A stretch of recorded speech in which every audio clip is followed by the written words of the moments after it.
Hey everyone, welcome back to the channel. Get settled, fix the pillow, pull the blanket up over the cold shoulder. If you've had a long day and you just want a quiet voice going in the background until you're gone, you're in the right place and you don't have to do anything else tonight. And as always, our little Minecraft world is rolling along in the background. Same world as every night.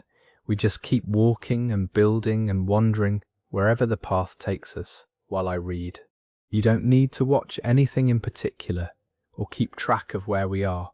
It's just there to give your eyes something soft and familiar to rest on while the stories do the work. Tonight nobody's fighting their relatives. Tonight it's tow companies, bosses, landlords, and one man who won his office step challenge 4 years in a row.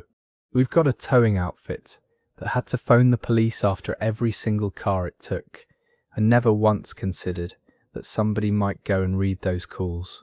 We've got a wedding photographer who wrote a late delivery penalty into her own contract to look professional and then found out contracts point both directions. We've got a moving company that put a family's whole house on a truck and asked for $2,000 more before they'd open the door. And we finish somewhere warm with a machinist, a filing cabinet, and 31 years that a company said never happened. Before we start, do me a small favour and drop a comment telling me where in the world you're listening from tonight. I read every single one of them with my coffee in the morning, and seeing this quiet little crowd stretched out across so many time zones is genuinely the best part of my day. Alright, dim the lights, get the blanket right, and let's start with a parking lot. I'm 29 and I work overnight at the front desk of a hotel by the interstate, which matters to this story for a reason that will become obvious. I lived at a complex called Cedar Ridge for 4 years. 3 buildings, about 200 units, mostly people working service jobs, and a fair number of retirees. Every unit gets one assigned numbered space with a permit that hangs from the mirror, and there's a row of visitor spaces along the back fence. In March, they changed towing companies. Signs went up on a Tuesday. Nobody thought about it, because who thinks about a tow sign?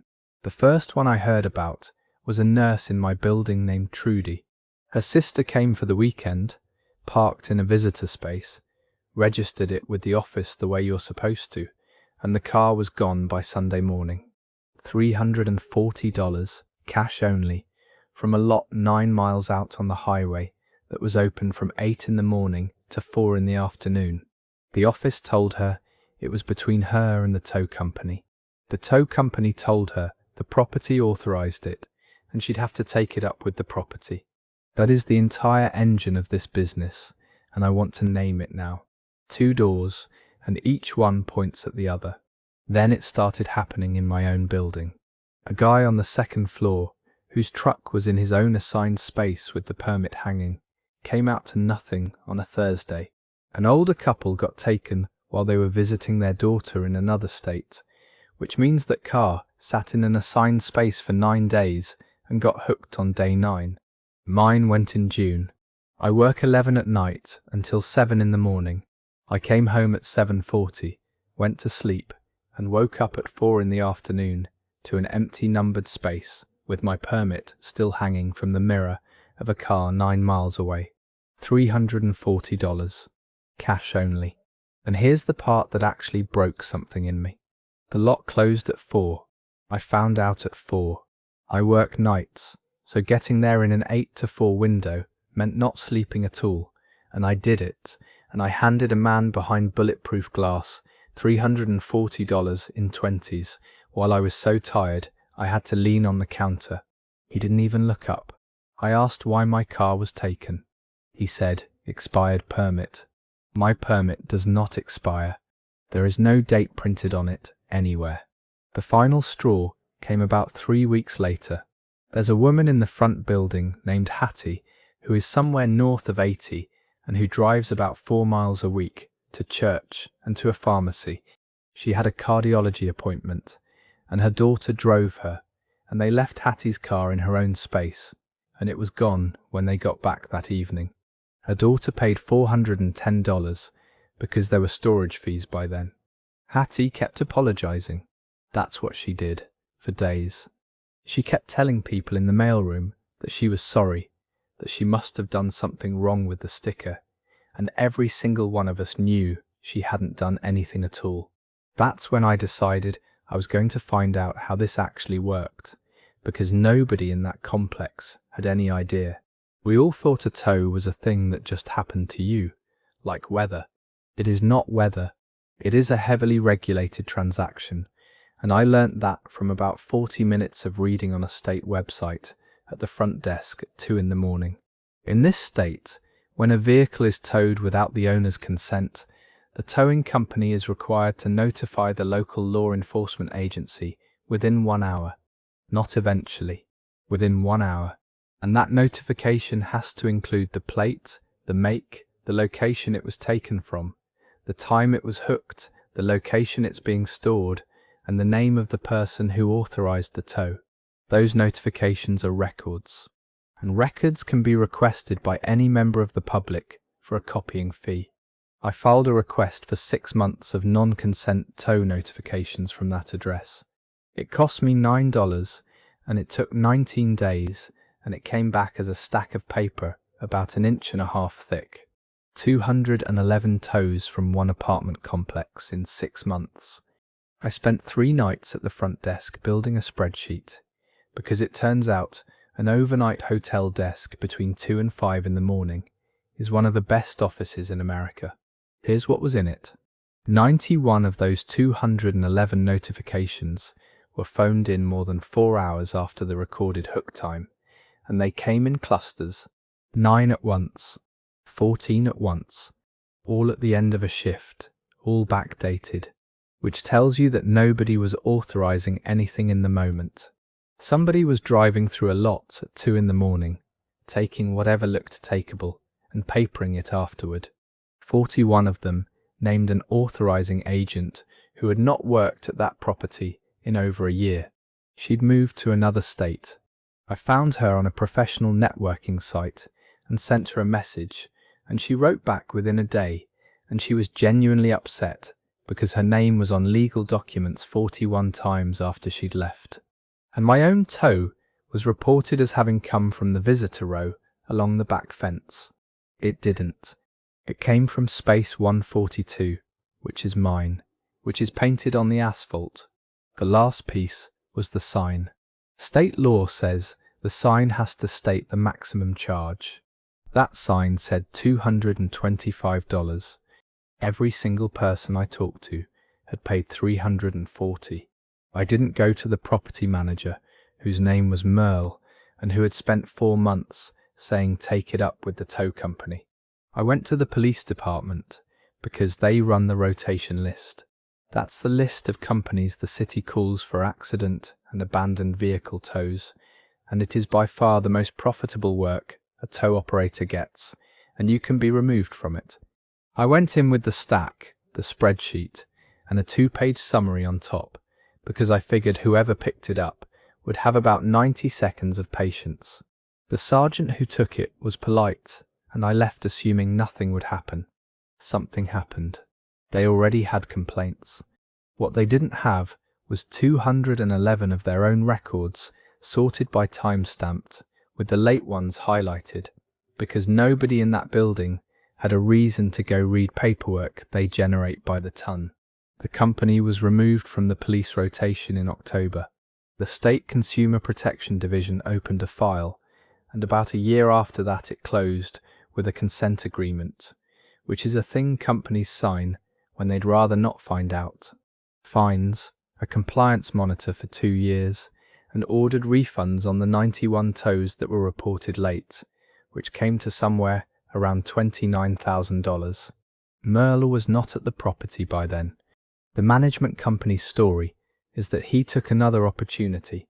Cedar Ridge went with a different tow company, and the visitor spaces are now managed with a clipboard in the leasing office, which is somehow the funniest part of the whole thing to me. I got my $340 back 13 months after I paid it, in a check that arrived in an envelope with no letter in it. Hattie got her $410 back too. Her daughter told me she framed the check stub. I don't know if that's true, and I've never asked, because I'd rather it be true. Since then I have told approximately everyone I know that the tow report exists, and about half of them think I'm making it up. That story is over. What I love about this one is how boring the mechanism is. That company had to call the police after every single car it took. They did call, most of the time, eventually, sloppily. They were not hiding.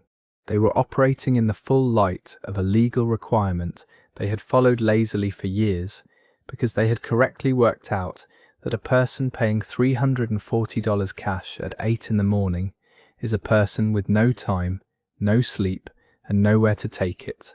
The fact that a hotel night auditor with a $9 records request and 3 quiet shifts could assemble the entire pattern tells you it was never hidden.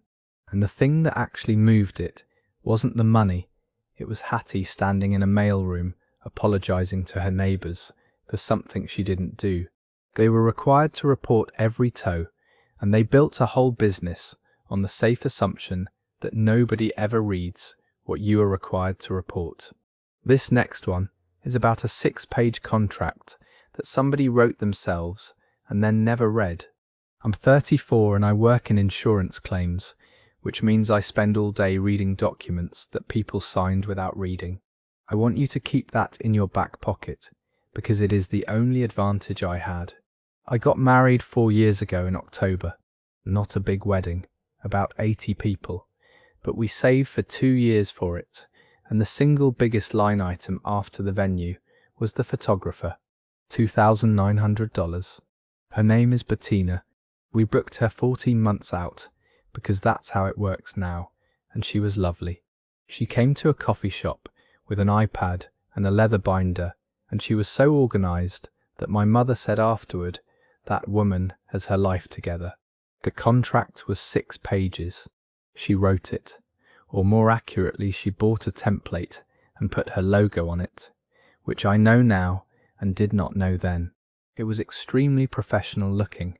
It had numbered clauses and a signature block and initials at the bottom of every page. We paid $1,000 up front, and the rest 10 days before the wedding, exactly as required, because clause 4 said late payment by the client incurred $50 a day. The wedding was good. She was there for 9 hours. She was pleasant. She was everywhere.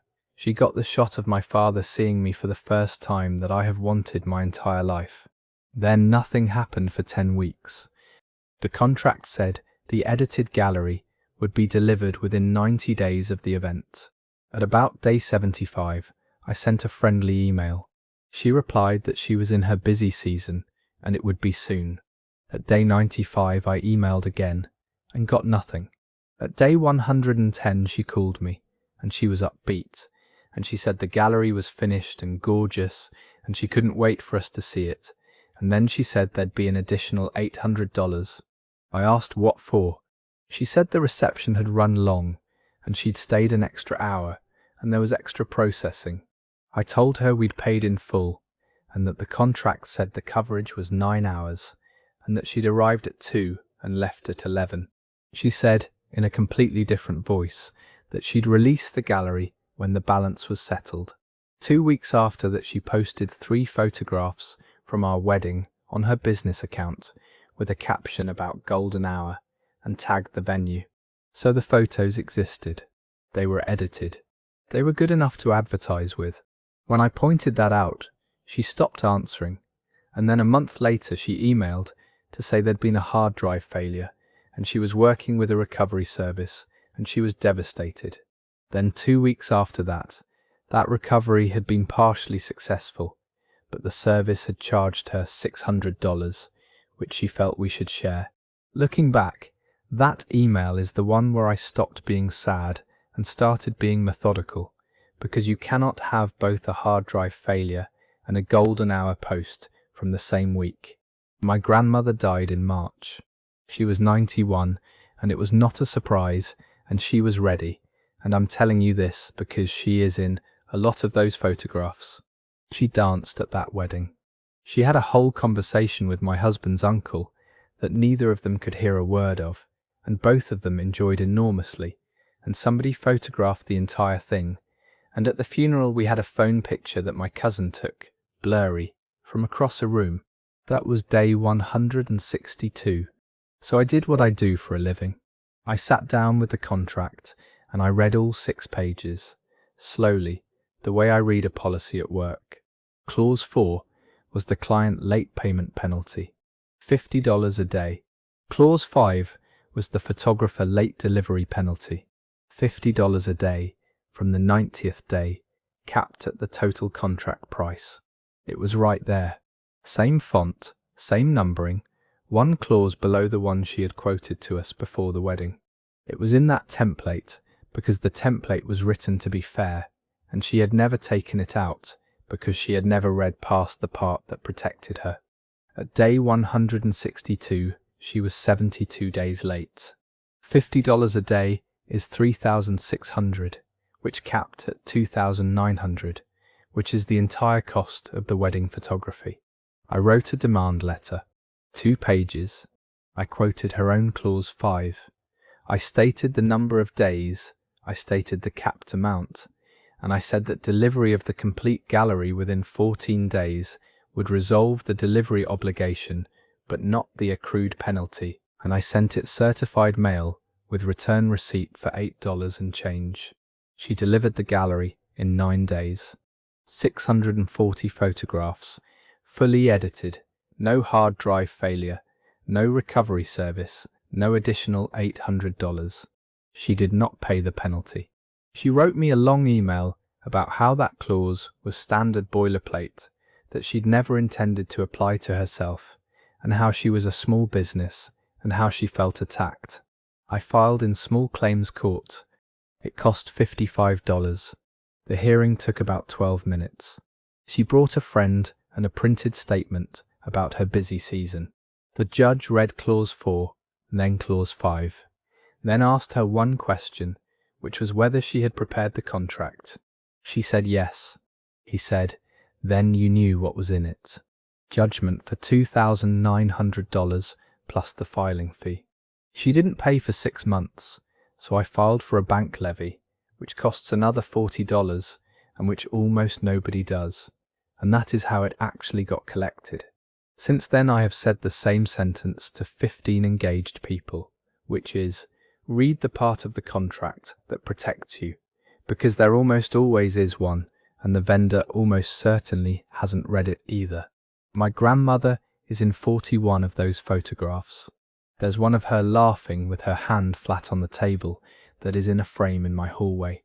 We did not have it in March. We have it now. Both of those things are true, and I've stopped trying to make them cancel each other out. That story ends there. There's a specific flavour of nerve to charging somebody $800 for photographs you are already contractually late delivering, and then advertising with those same photographs while claiming they might be gone. But underneath the nerve, there's just a person who bought a professional-looking document to make herself feel professional, and used one half of it as a weapon for 4 years without ever once turning the page. The fact that the exact penalty she'd been enforcing against her clients was reprinted directly underneath, pointed the other way, and that she initialed the bottom of that page herself, tells you she was not a schemer, she was somebody performing a business. And I'd point out that our narrator asked for delivery first and money second, in that order, in writing, which is what somebody actually wanting their photographs does. She put a deadline in her own contract because deadlines make you look serious. Deadlines don't care who typed them. This next one cost a man 90 points off his credit score and nearly cost him a truck he no longer owned. I'm 38 and I'm a lineman for the power company, which means I spend a lot of my life in a bucket 40 feet in the air and almost none of it doing paperwork, and that turned out to be the problem. 2 years ago I traded in my pickup at a dealership out on the bypass. I still owed $12,400 on it through my credit union. That's completely normal. The dealer takes the truck, pays off your loan directly, and whatever the truck is worth above the loan comes off the price of the new one. I bought a used SUV with about 60,000 miles on it. The finance manager was a guy named Nolan, who was maybe 35 and extremely good at his job, in the way that makes you feel like you're being taken care of.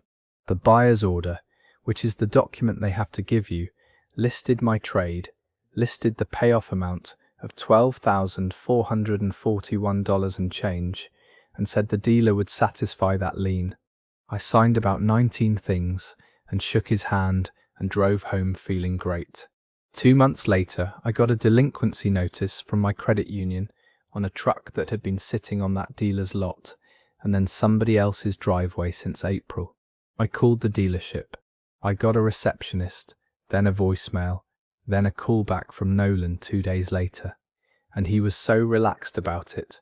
He said it was in process, that payoffs take a while, that the credit union is slow, that it's nothing. Month 3, they reported me 30 days late. I've never been late on anything in my life. I fix power lines for a living, and I do not have a complicated financial situation.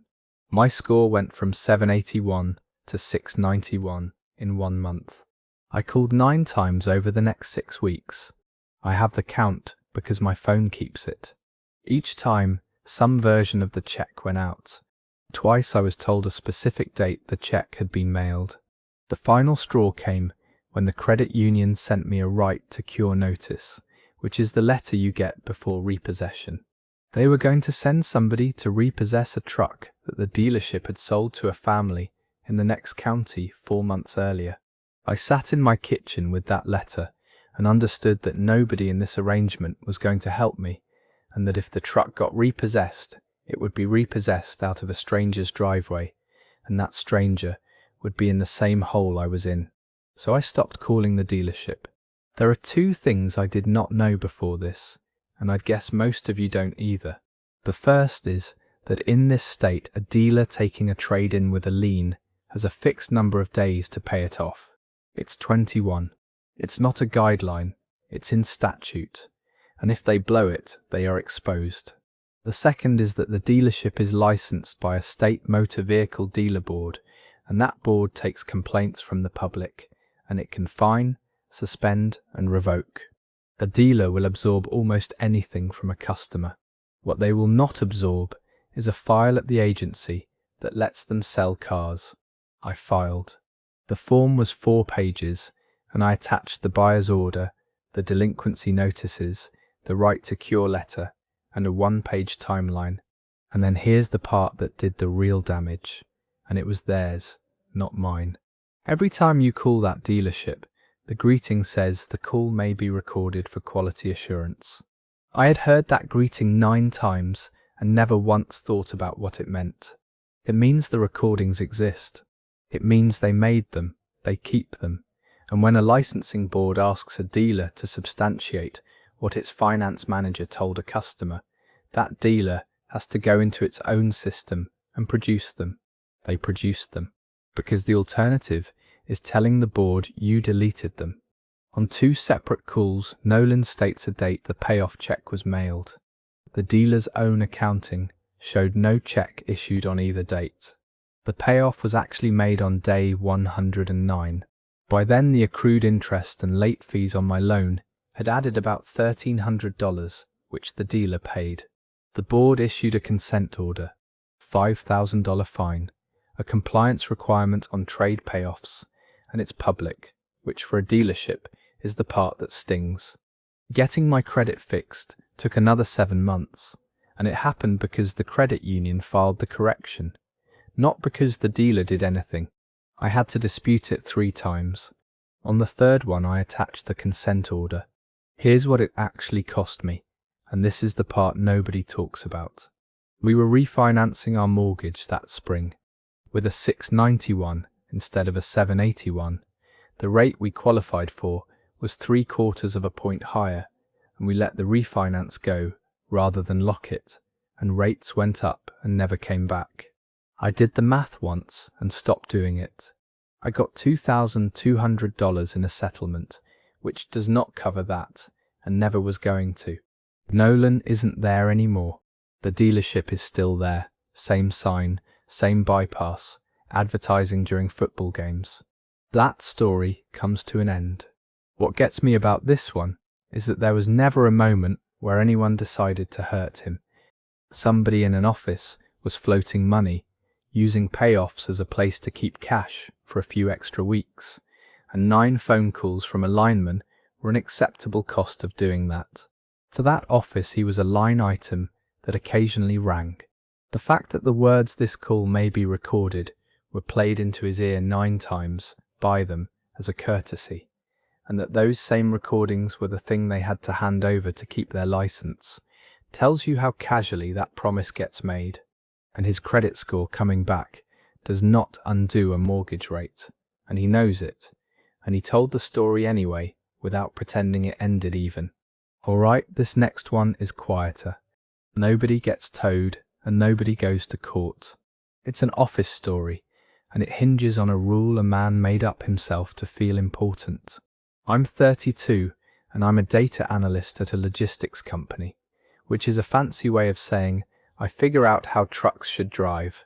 When I started, there were 4 analysts and a manager who was mostly absent, and into that gap stepped a man named Roland. Roland was the senior analyst. He was not anybody's boss. He had been there 14 years, and he had the job title of senior and the authority of a man who simply behaves as though he has authority, which is the most effective kind there is. Roland had rules, not company rules. Roland rules. The main one, the one he explained to me in my first week with total sincerity, was that he wanted to be copied on everything. Every email to a client, every email to operations, every email to the warehouse managers. His phrase was, for visibility. He said it so often that people said it back to him as a joke, except nobody was joking because we all did it. The second Roland rule was the Friday status email. Every analyst wrote up what they'd worked on that week and sent it to him and to the department inbox. He'd started that years before I arrived, and management liked it, because management likes anything that arrives on its own. For about 2 years, none of this bothered me. It was mildly annoying, and it was also honestly useful, because a new person copying a senior person on everything gets a lot of free correction. Then I built the routing model. I'm going to skip the technical part. What it did was change how we sequenced deliveries out of 2 regional hubs, and the first full quarter it ran, it took about $400,000 a year out of our fuel and overtime spend. It was not genius. It was 9 weeks of extremely boring work, mostly cleaning historical data that 4 people before me had given up on. Roland was copied on all of it. Every version, every question I sent to the warehouse managers, every argument I had with the ops director about whether a stop counted as a stop, because I followed his rule in his format for 9 weeks. The model went live in June. In September there was a leadership review, and Roland presented it. I was not invited. He told me the room was small. He said, I'll make sure they know it's the team's work. And then in the meeting he used the word we in a way that has a very specific temperature, which is the temperature of a man who will never say a name.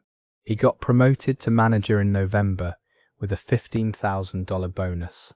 I found out about the bonus because somebody in finance is bad at their job, and it was in a folder anybody could open, which is its own separate story. The final straw was my review in January. He wrote it. He rated me as developing on initiative and ownership, and in the comments he wrote that I would benefit from taking on more independent, high-visibility work. I read that sentence in a small conference room with him sitting across from me, and I want to tell you I said something devastating, and what I actually did was say okay and go sit in my car for 20 minutes. Here's what happened 4 months later, and I did not plan a single second of it. We were in a quarterly business review with the Vice President of Operations, a woman named Greta, who had been there about 8 months, and who asked good questions, which made everybody nervous. She was looking at the routing results, and she asked why the model treated two of the southern hubs differently, because the difference looked arbitrary, and it was worth about $60,000. Reland said it was a modeling decision, and he'd follow up with detail. He did not know. He had never known.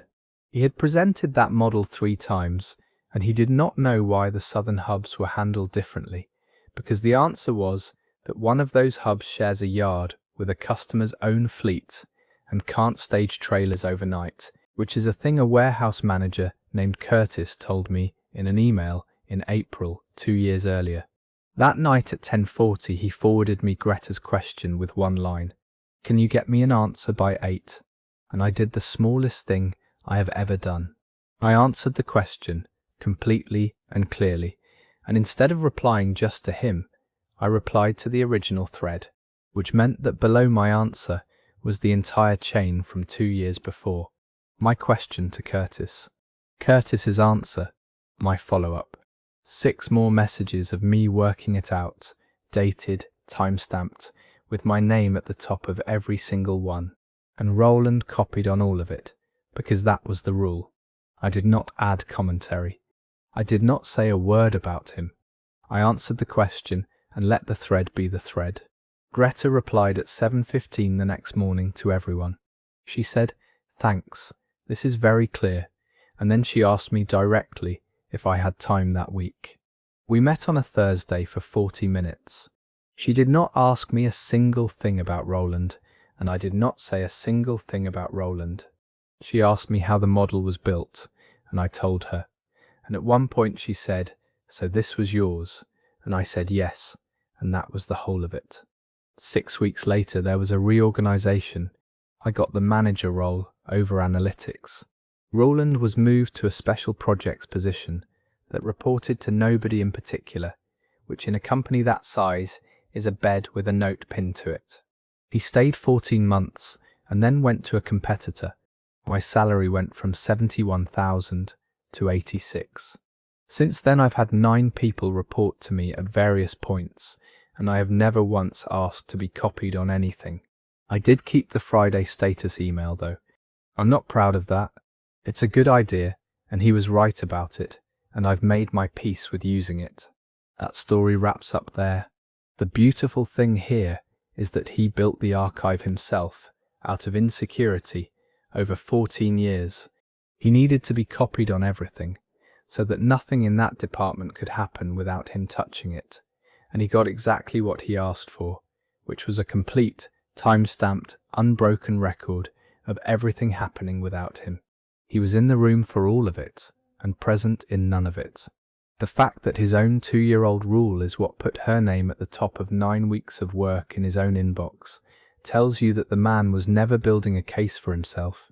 He was building a filing system and hoping nobody opened the drawer. And I noticed that she answered the question first. She could have replied all with a speech. She replied with an answer and let the timestamps do the talking. Now this next one involves a fence, and I need you to understand that the man in it paid for his own defeat and then had it stamped by a licensed professional. I'm 47 and I'm a mechanic for a school district, so I fix buses, which is a job I recommend to anybody who likes solving the same problem in 14 different ways. I've got about 2.5 acres outside of town, not a farm, just a house with room around it. Along the north side there's a row of white pines my wife's father planted, and past them a gravel turnaround where I park the trailer. The neighbour who was there for 19 years was a retired postal worker who I helped put a roof on twice. He sold in the spring and moved to be near his daughter. The man who bought it is named Vance. Vance arrived with a plan. That's not a criticism by itself. He had drawings. He had a pole barn coming and a new septic system, and he talked about it constantly, at the mailbox, at the hardware store, in my own driveway on a Saturday while I was under a truck. About 4 months in, he told me my shed was on his property. I laughed, which I regret, because it set the tone for everything that followed. My shed has been there since 2006.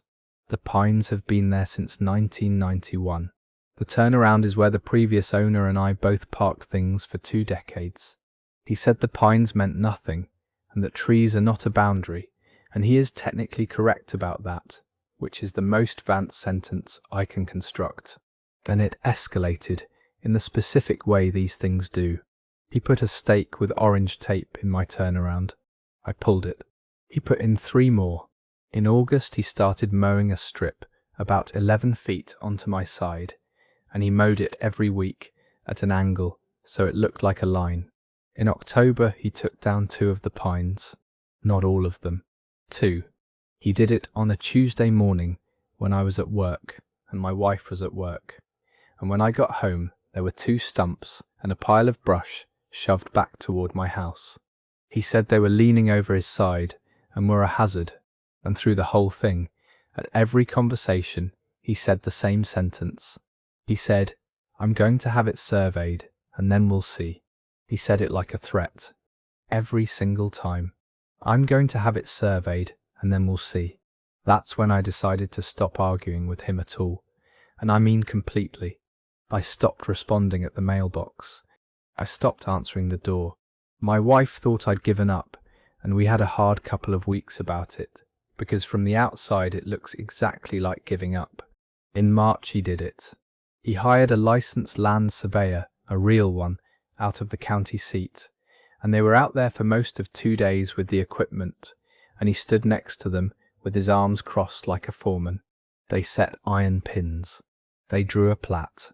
He paid for it, somewhere around $2,200, and because he wanted it to be official and permanent and unarguable, he had it recorded with the county. He was right that it settled everything. The line runs 11 feet on his side of where he'd been mowing. My shed is on my property with room to spare. The turnaround is mine entirely. The pines, both the standing ones and the 2 stumps, were mine. And his new fence, which he had already built in January because he was that certain, sat about 9 feet onto my land for its whole 140-foot run. There was one more thing on that plat, and it's the one that cost him. The leach field for his new septic system, which had been installed in the fall and permitted through the county health department, extended about 20 feet past the line. I got a copy of the recorded plat at the county for $6. I did not go over there. I hired an attorney in town and had her send 1 letter, and the letter attached his own survey. He did not respond for 5 weeks. Then his attorney responded, and what his attorney said, essentially, was that the survey had errors, which is a difficult argument to make about a document your own client commissioned, paid for, and recorded. We filed. It never went to trial. There was one hearing where the judge looked at the plat, looked at both attorneys, and asked whether anybody was disputing the survey, and nobody was, because nobody could. He had to take the fence down and rebuild it. He had to remove about 60 feet of gravel he'd laid. The septic was the expensive part, because a leach field is not a thing you slide over, and redesigning and reinstalling it ran him somewhere around $14,000. And then there were the pines. I did not know this before, and it is one of the genuinely useful things in tonight's episode.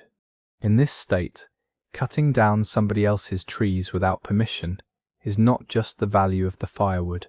There's a statute, and it allows the court to award multiple times the value of the timber, and shade trees on a residence get valued on replacement, not lumber.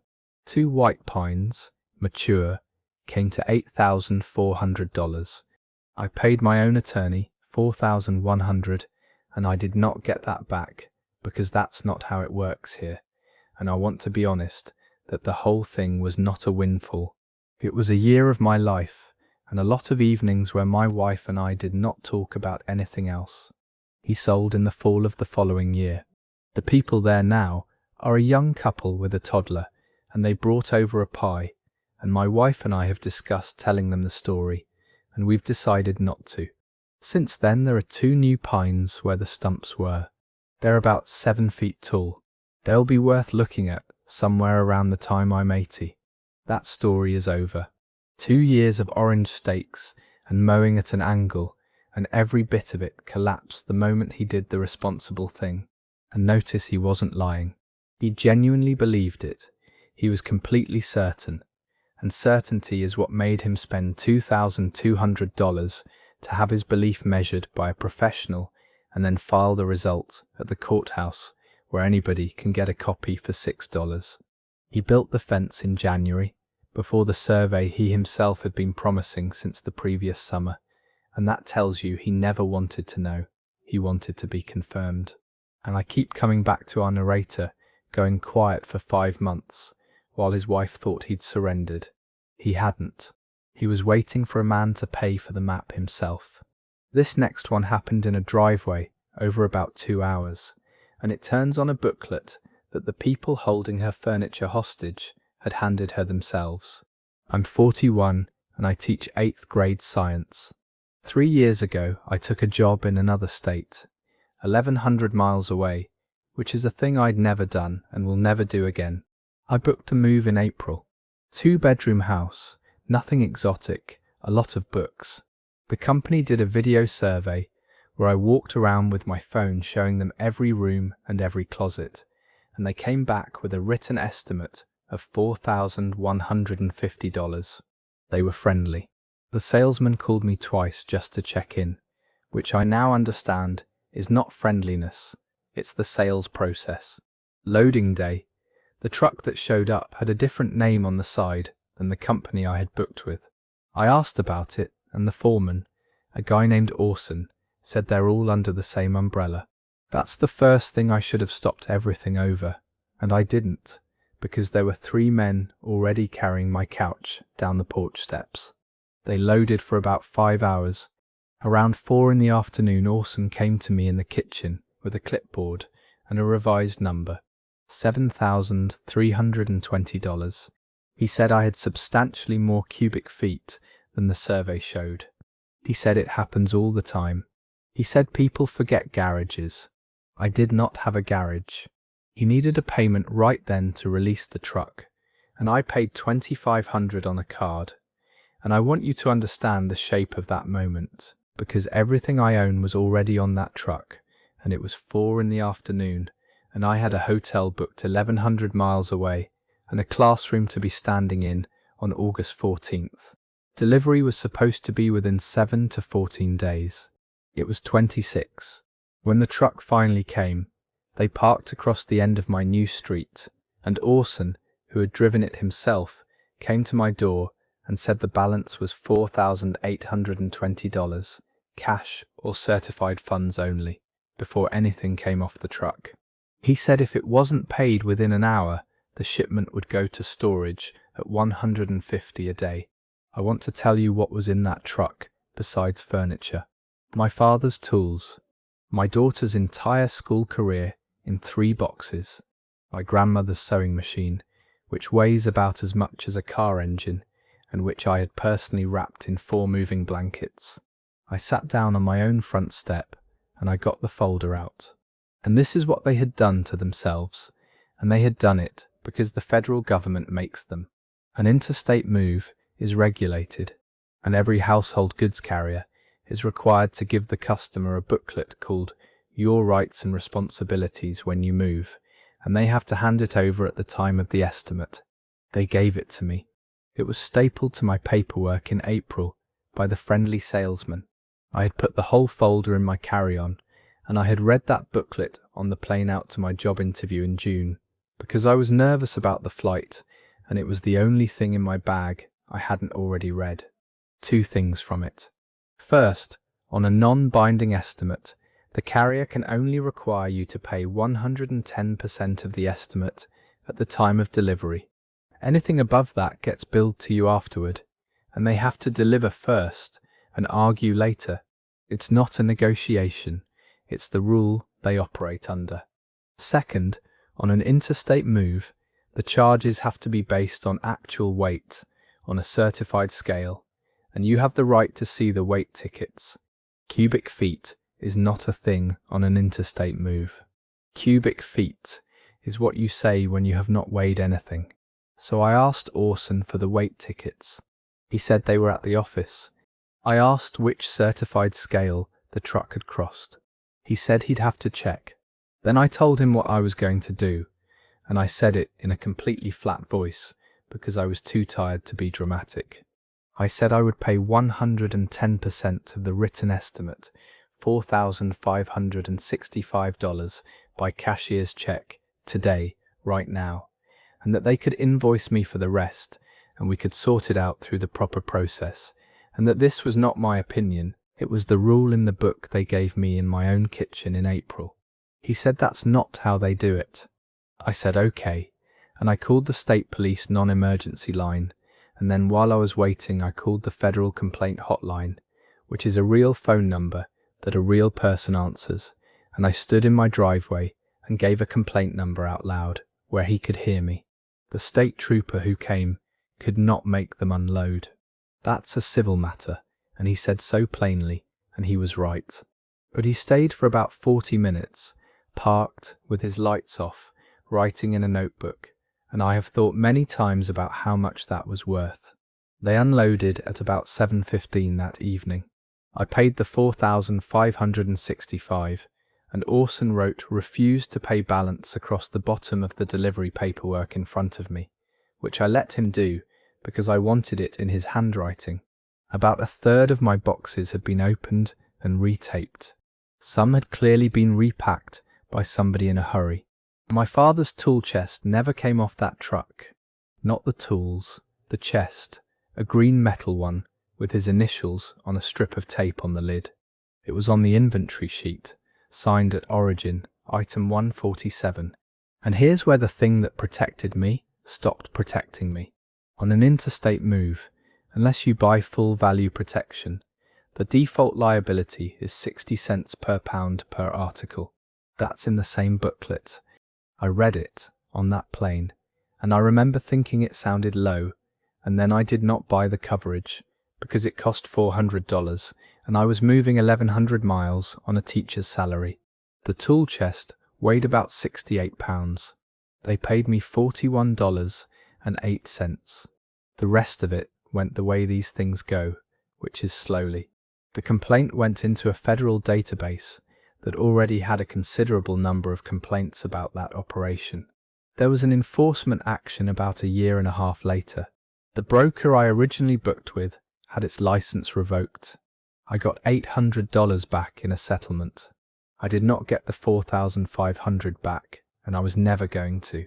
The point was never the money after that first day.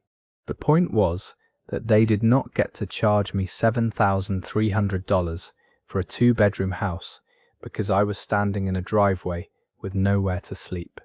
Looking back, the thing that saved me was being a nervous flyer with nothing else to read. That story ends there. Everything that happened in that driveway was a squeeze on one specific pressure point, which is a person separated from everything they own, at the end of a long day with a clock running. That is the entire business model, and it does not require anybody in it to be a criminal, just to be comfortable. And the delicious part is that federal law makes them hand you the manual for defeating it. They gave her that booklet at her own kitchen table in April, stapled to the estimate with a smile, because the rule says they have to. The fact that she said 110% out loud in a driveway and a hardened moving foreman heard a customer who had actually read it tells you how rarely that happens.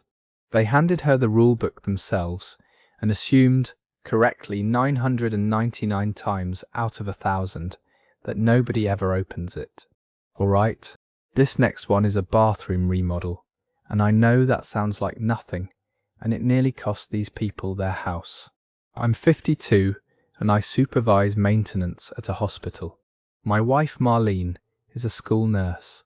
2 years ago Marlene's mother reached the point where she couldn't live alone, and rather than a facility we decided she'd come to us, which meant the main floor bathroom had to become something a woman with a walker could actually use. Wider door, roll-in shower, grab bars, the works. We got 3 quotes. We went with a man named Leland at $19,800, which was the middle one, and we went with him because of one specific thing he said. He said, "I always pull permits. A lot of guys don't, and that's how you know." He said it in our kitchen, and Marlene and I looked at each other, and that was that. He did pull the permit, by the way. He pulled it 12 days later in his own name, with his own license number, and he sent us a photo of it taped in the window, and I remember feeling smug about how well we'd chosen. $9,000 deposit. That was the first mistake, and I'll own it.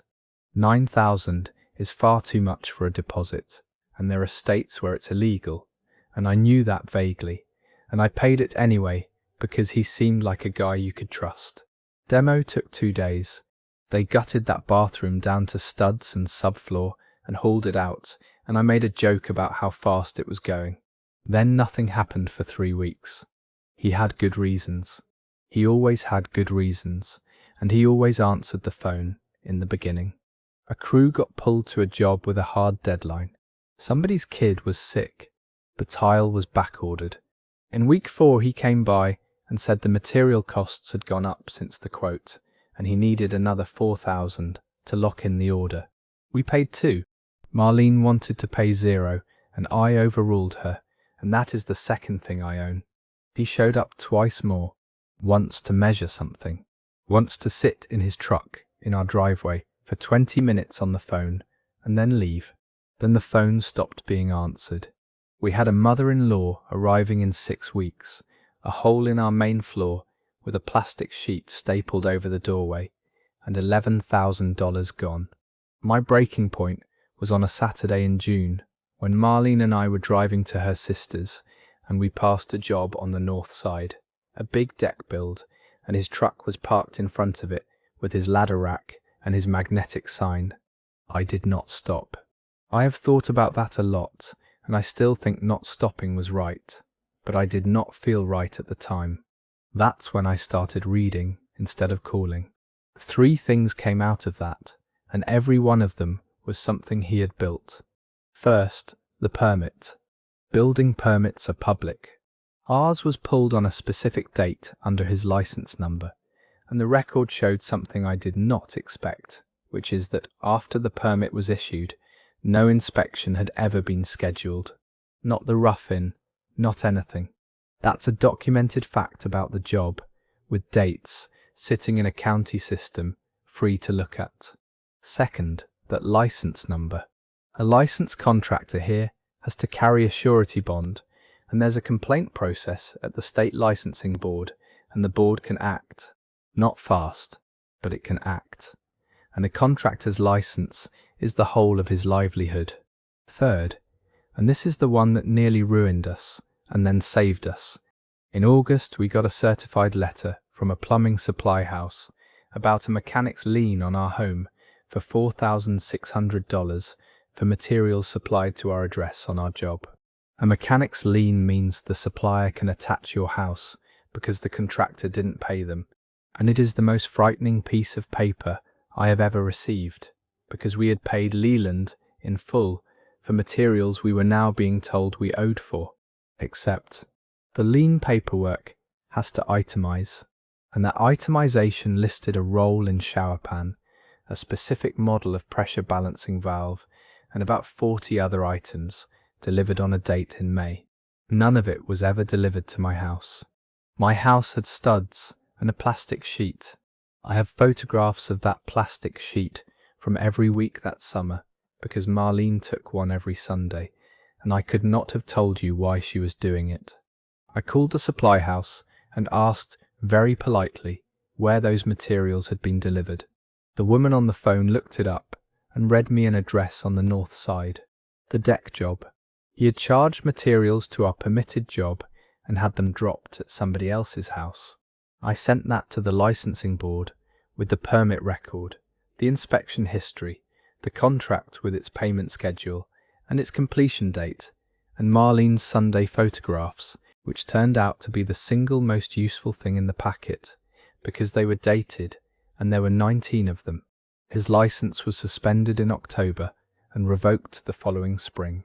2 other homeowners had complaints in by then, and one of them had been waiting 14 months. The bond paid out. Bonds here are capped, and the cap is low, and we received $12,500 split against claims. We were out about $6,000 of our own money when it was all done. The lien came off because the supply house withdrew it once they understood, and they were decent about it. They also went after him, and I hope they got him, and I've never checked. The bathroom got built in September by a plumber I know from the hospital's vendor list in 9 working days for $14,000, and Marlene's mother moved in on the 1st of October and lived with us for 19 months. Leland works for another company now, doing the same work, with somebody else's license number on the truck. I know that because a guy at church hired them and told me about it, and I said nothing, because what exactly was I going to say at that point? That story comes to an end. Here's what I actually think about that one. He wasn't running a scam from day one.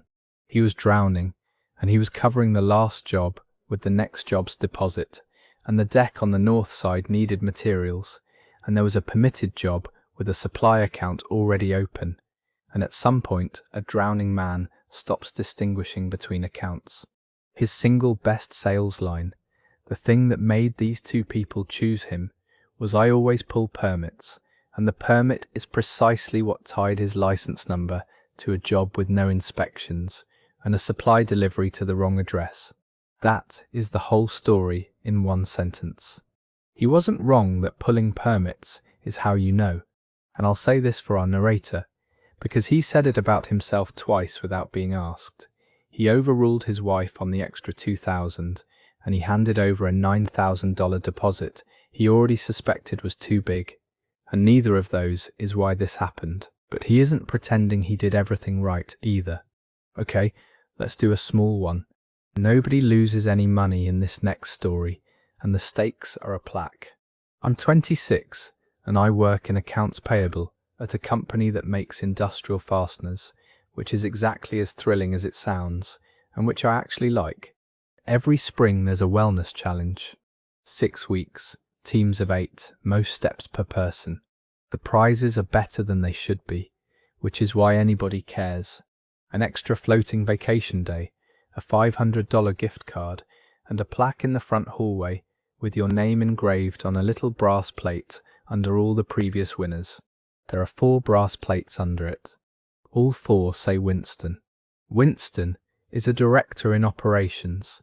He is about 55, and he is one of those men who has a personality made entirely of discipline, and he is not unkind, he is just exhausting.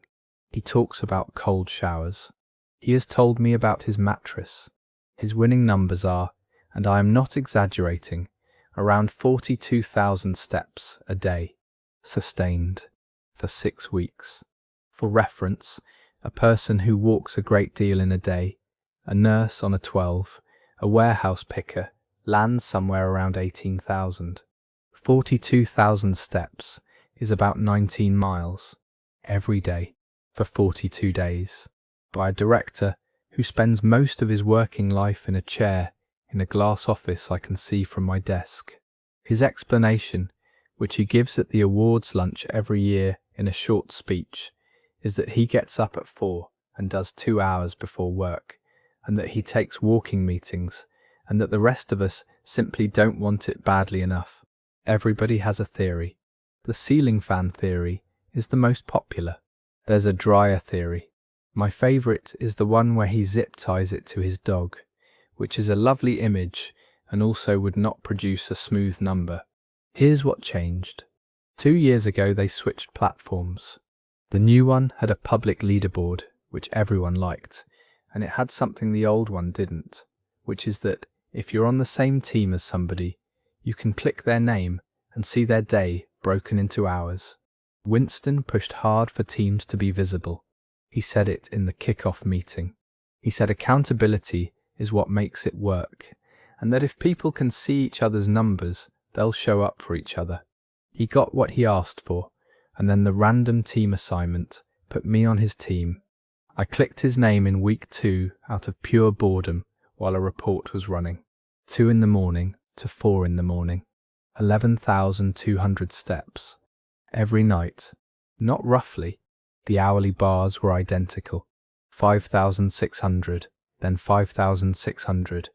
That is 93 steps a minute, held for 120 minutes, with no variation, no pauses, no stopping to open a door or turn around. Nobody walks like that. A metronome walks like that. The rest of his day was normal, by the way. That's what got me. Between 8 and 5, he had the step count of a man in a chair, 4,000, 5,000, which is exactly what you'd expect. He wasn't taking walking meetings. He was doing the whole thing in a 2-hour block in the middle of the night with a completely flat profile. I did not confront him because I am 26 and he is a director and I would like to stay employed.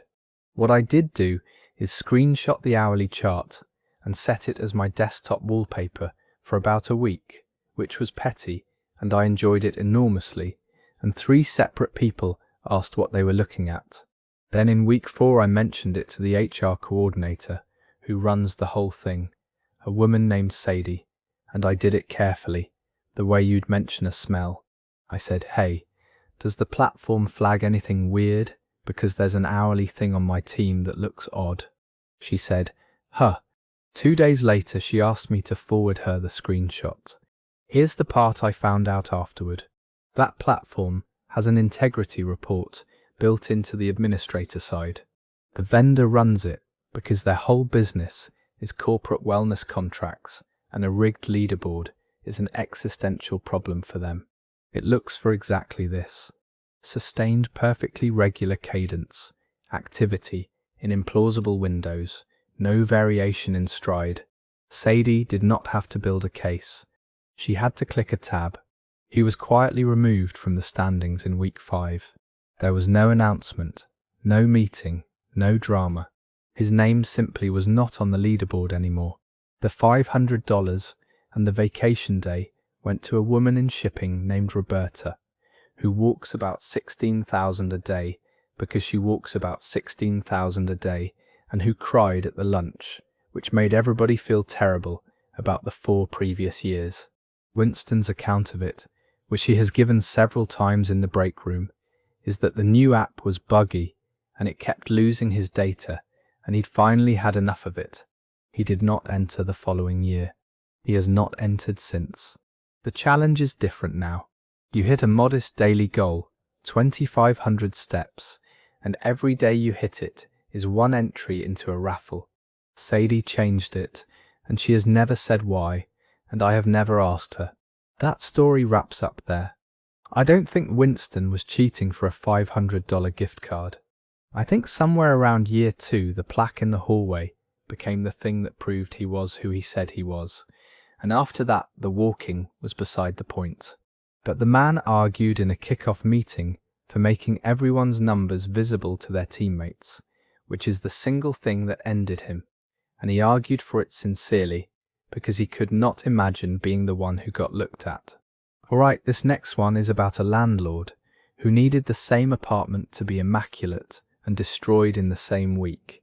I'm 27 and I'm a line cook, which means I have almost no daytime hours and almost no patience, and I want to say up front that I nearly let this one go. I rented the top half of a house for 3 years with a roommate. 2 bedrooms, decent, on a street with too many cars. Rent was $1,550 and the security deposit was $2,200, which is high, and which we paid because it was a good apartment and we were tired of looking. The landlord was a man named Jerome, who owned 6 or 7 properties around town and who ran everything on paper. No portal, no app. He came around on the 1st with a receipt book, one of those carbonless duplicate ones, and he tore out the top copy and gave it to you and kept the yellow one. I actually liked that about him. It felt like dealing with a person. We gave notice in April because my roommate was moving in with his girlfriend and I was moving closer to the restaurant. Jerome asked for a move-out walkthrough, which is standard, and he did it with us on the last Saturday of the month. He brought a clipboard with his own checklist on it, his form, his headings, his handwriting. He walked every room with us. Kitchen, good. Bath, good. Bedroom 1, good. Bedroom 2, small nail holes, and he said out loud, "That's nothing, that's normal," and wrote good next to it anyway. Carpet, and he actually got down on one knee in the living room and looked at it, and he said, "This held up better than I expected," and he wrote good. Then he signed it at the bottom, and he tore out the top copy of his own duplicate form, and he handed it to me in the doorway of an empty apartment. I put it in the glove box of my car and forgot about it for 31 days. The letter came at the end of May. Carpet replacement, $1,400. Wall repair and repainting, $600. Deep cleaning, $350. Total, $2,350, which is more than our deposit. So the letter also included an invoice for $150, payable within 15 days. He billed us. After keeping all of it, he billed us. I called him. He was completely calm and slightly bored, and he said walkthroughs are informal and that the real assessment happens after cleaning, and that the carpet had odours you can't see. And when I brought up his signature, he said, "That's just a courtesy form." My roommate wanted to let it go. He said, "It's a landlord. This is what they do. We'd never get it back." I nearly agreed with him. I had 12-hour days and a new apartment full of boxes. What changed my mind was that I went looking for the new listing, not for any strategic reason. I was curious what he was asking for the place, because everybody does that. He had posted it 12 days after our walkthrough. 19 photographs. The carpet in those photos is our carpet. Same carpet, same seam by the radiator, same slightly darker patch under the window where the sun got it for 3 years. Photographed from 4 angles, in good light, by a man advertising an apartment. The listing text said, "Freshly painted throughout." The walls in the photos are the colour they were when we lived there, which is a specific builder beige that I stared at for 3 years. And the listing had a posted date on it, and I screenshotted the whole thing. And then I did a thing I recommend to everybody, which is that I saved the page as a file so the date and the images were preserved together, rather than trusting a screenshot. That's when I remembered the glove box. I filed in small claims, $45. There's a statute here about security deposits. If a landlord wrongfully withholds, the tenant can be awarded double the amount wrongfully withheld, and the landlord can be ordered to pay costs. I did not know that when I filed. I found it in the same 40 minutes of reading where I found the filing form. The hearing was 9 minutes long. I put 3 things on the table: his signed walkthrough form, in his handwriting, on his letterhead, dated the last Saturday of April, saying "good" next to every line including the carpet. His deduction letter, dated 31 days later, saying the carpet needed full replacement. And 19 photographs he took and published 12 days after the walkthrough, showing the carpet in place and the walls unpainted. The judge asked him whether he had replaced the carpet. He said it had been scheduled. The judge asked whether it had been replaced. The judge asked when the photographs were taken. $2,200, doubled to $4,400 plus the filing fee. He appealed. The appeal was heard by a different judge 9 months later and lasted about the same length of time. He paid it in installments, and the last one came in an envelope with the yellow carbon copy of our old rent receipt stuffed in it, which I have decided was a message and which I have never been able to decode. Here's the part I actually feel good about. 2 people who had rented from him before us heard about it, because a bartender I work with knows one of them, and both of them had gotten the same letter with the same carpet line in it. One of them filed and got hers. The other one was outside the statute of limitations by 4 months. Since then I photograph every apartment I move into on day 1, and every apartment I move out of on the last day, and it takes about 6 minutes. That story is over. The trap he walked into is structural, and he could not have avoided it, because he needed two contradictory things in the same 12 days. He needed that apartment to look immaculate to a prospective tenant, and he needed it to look destroyed to a departing one, and both of those documents had his name on them and a date.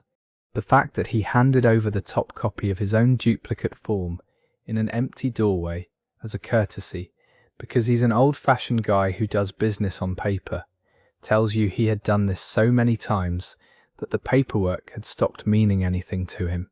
And I'd point at the roommate who wanted to walk away, because he is nearly everybody, and he's not stupid, he's just correctly estimating how much of his life it takes. It took 9 minutes and $45. That's the only reason I tell it. Quick thing before we keep going. If you fall asleep before the end, that's the whole idea. And subscribing just means tomorrow night's one finds you instead of the other way round. Okay, settle back in, fix the pillow, and we'll let the world keep rolling underneath us. This next one is about a company that wanted a contractor's tax bill and an employee's obedience, and wrote the obedience part down in a book. I'm 35 and I install and service water treatment systems, softeners, filtration, well work.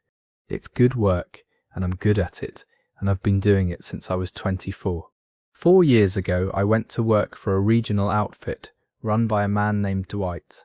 He had 14 crews across 3 counties and he was expanding fast. He hired me as an independent contractor rather than an employee. He explained it in the interview as a benefit. He said I'd be my own boss, I'd have flexibility, I'd be able to write things off.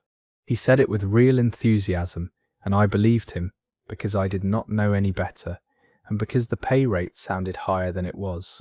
Here is what being my own boss looked like. I wore a company uniform with the company logo on it, which I was required to buy from the company at $41 a shirt.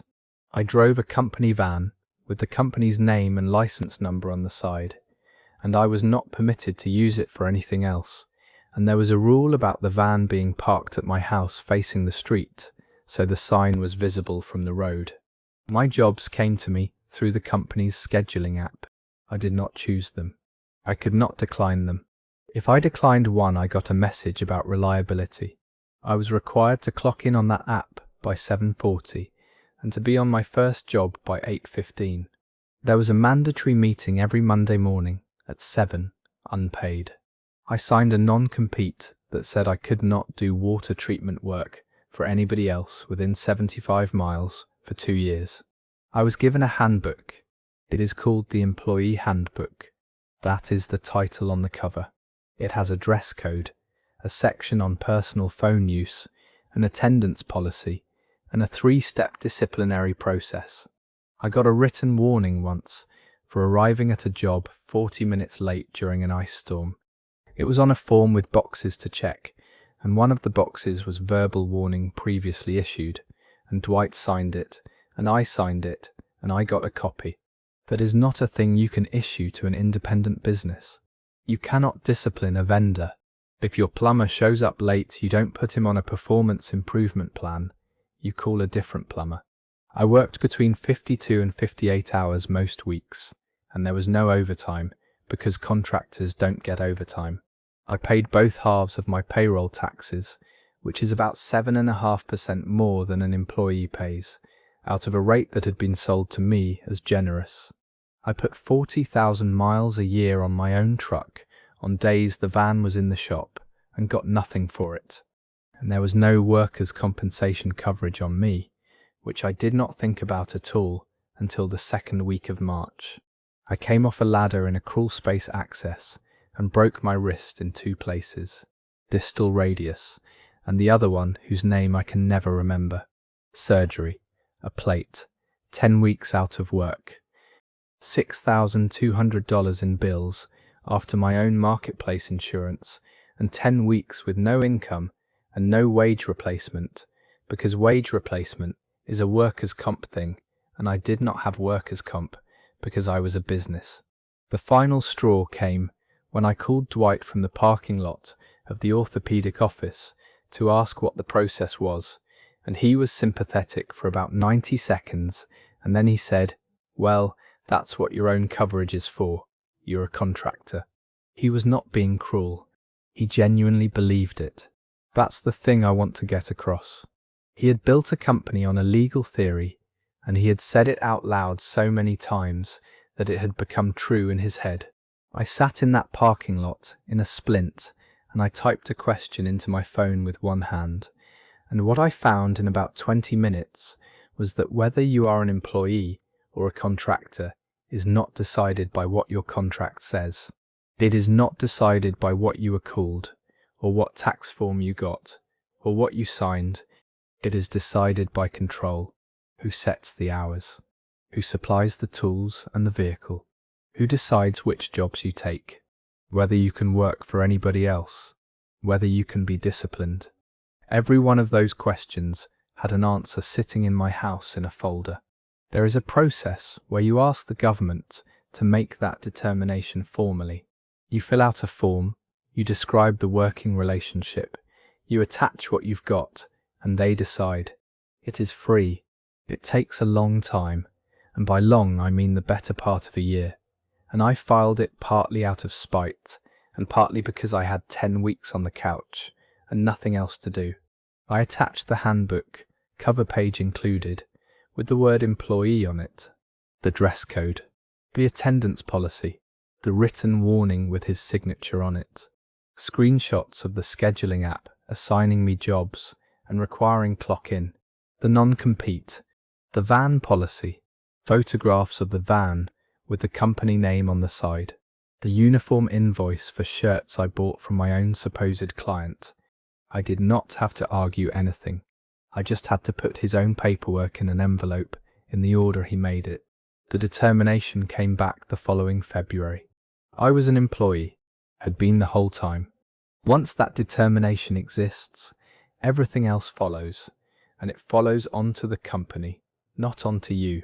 The State Labour Department picked it up, and once they were in there, they were not looking at one installer, they were looking at all of them. 19 of us were reclassified.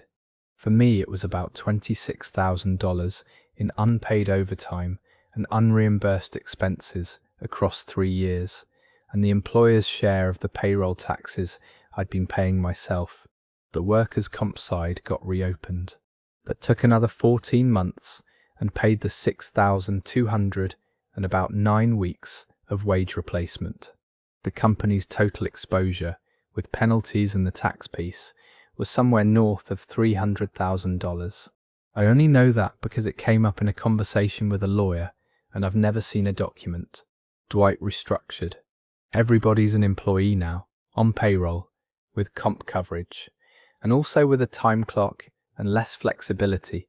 And I want to be honest that 2 guys I liked were genuinely angry at me about it, because they'd built their lives around leaving at 2 on Fridays, and that ended. One of them still won't talk to me.